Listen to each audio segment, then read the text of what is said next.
at Colegio for the Portuguese curriculum, what's the average class size ratio? Around 21, the average. Okay, so 21 students per teacher.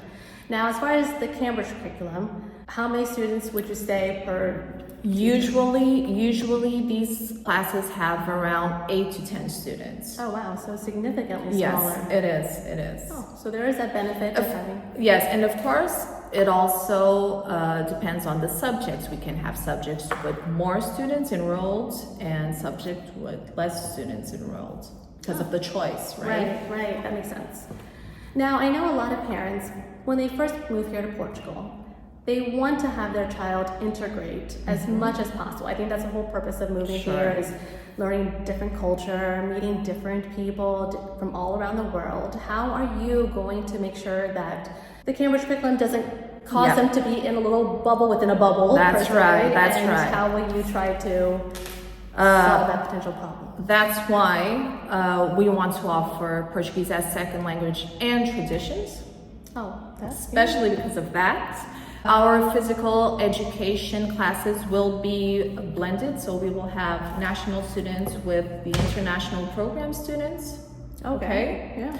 And students will have the same activities, field trips, and everything. So it's something that we're actually used to because in secondary school we have the courses that we just talked about, and we have vocational courses. It's also a different pathway, but everyone is together. So I think that will be very simple, actually. Also, some teachers will be the same in the national program and the international program. So I think it's going to be very easy, actually.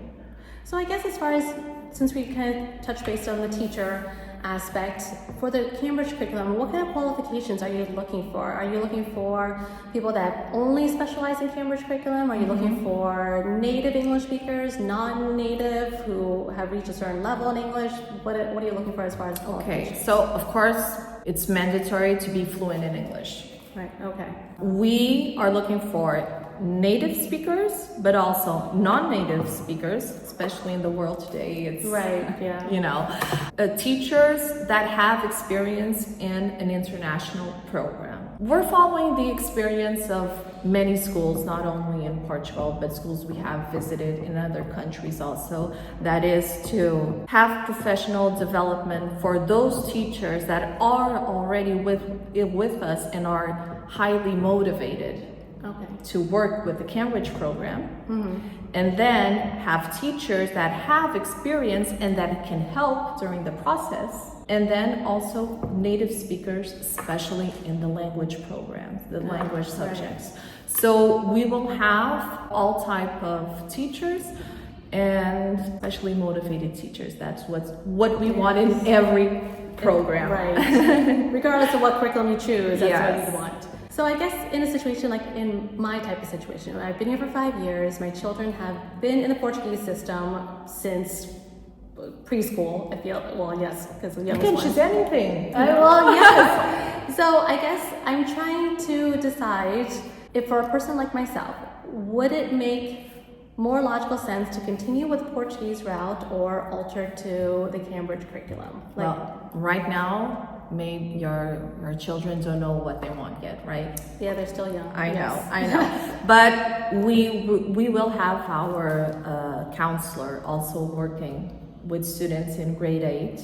Okay. That's important also. Right. The first thing is try to understand the profile.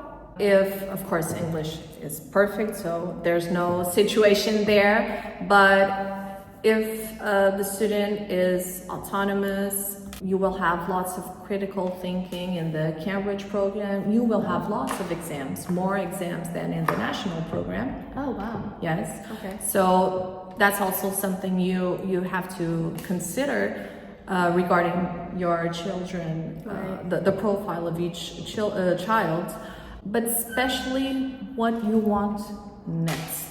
Right after, when they after, because I have no doubt that if a student wants to, in some time in university, study abroad, I'm sure this is the program to choose. If the student wants to be more fluent in English and have other skills regarding written English, conversational English, projects, this is also a good choice. So it really depends. So let's just say my child is in 8th grade and then now considering going to Cambridge, going down the Cambridge route.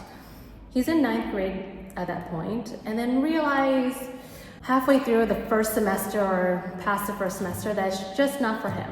Okay. And he prefers to go back into the Portuguese route. How easy of a situation would that be? Until the first week of January, you can only, in any program, you can change. Okay. Okay, so that's something legally possible. Okay. Okay. Then after that, of course, you do IGCSE, right? 2 years. Okay. So you have the equivalent to grade 10 in the Portugal system. Okay. And you will have the equivalent, so that's okay. But if you decide to go to the national program, you can enroll directly to grade 11. However, you won't have studied the contents from grade 10. So it has to be, it's not impossible. Nothing is impossible, right? And that also happens in the national program. We have students that decide to go to the science course, for example, in grade 10, and in the end of the year, they decide something else. And there's always an opportunity. They can always change their pathway. However, we should always consider that this is a commitment. Got it. I would say commitment for 4 years. Okay. In this stage, you know? Right. So, just to recap. So, if my child finishes, let's say, past the first semester, now he's into second semester, and he's just realizing that it's not a good situation for him to be in. He can then have the opportunity to go back into the Portuguese system. Would he have to then redo year 9 in the Portuguese system, or would he then No, go if to year 10? if he decides in grade 9, it's okay. But he decides, well, and if he decides in grade 10, it's also okay. However, considering the contents that the 10, year 10. yes, So I really would you're- suggest maybe begin in grade 10 again.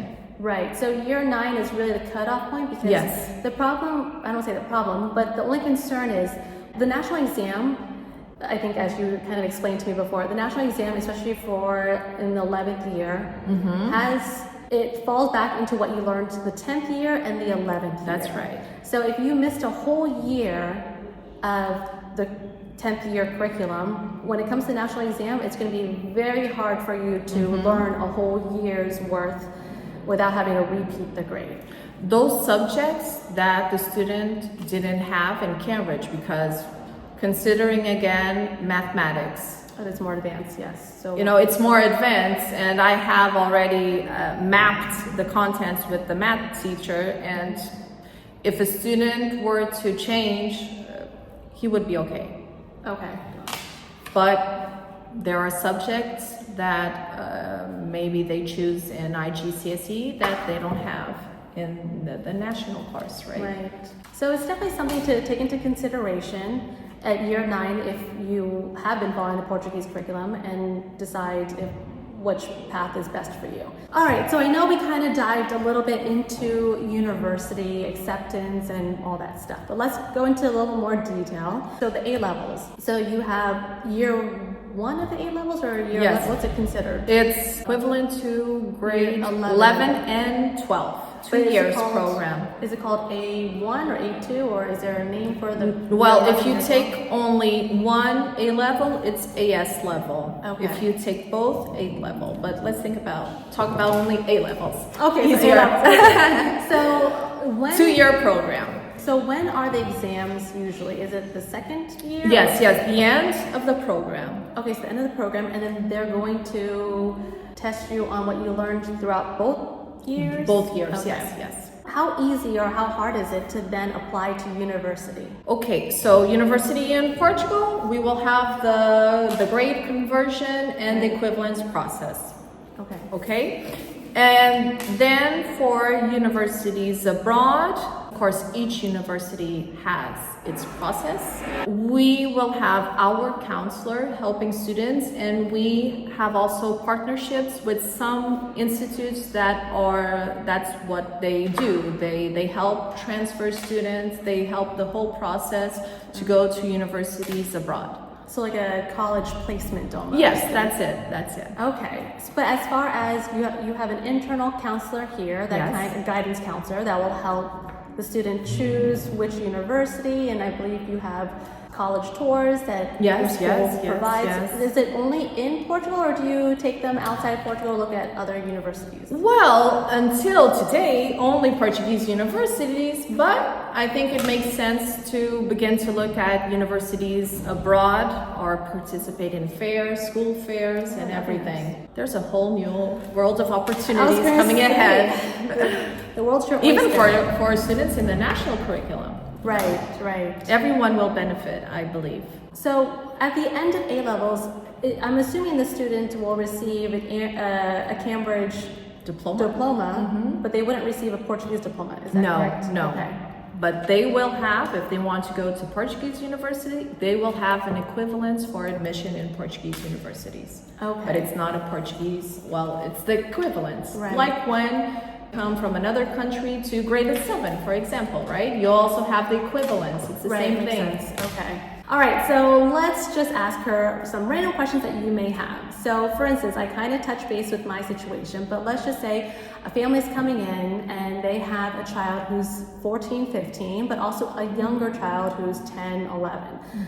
What would you recommend for them? And let's just say they're not native English speakers, they're not Portuguese speakers, they're from a different country, and neither one are their native language. So what would you recommend? That's a difficult question because they don't speak Portuguese They don't speak or English.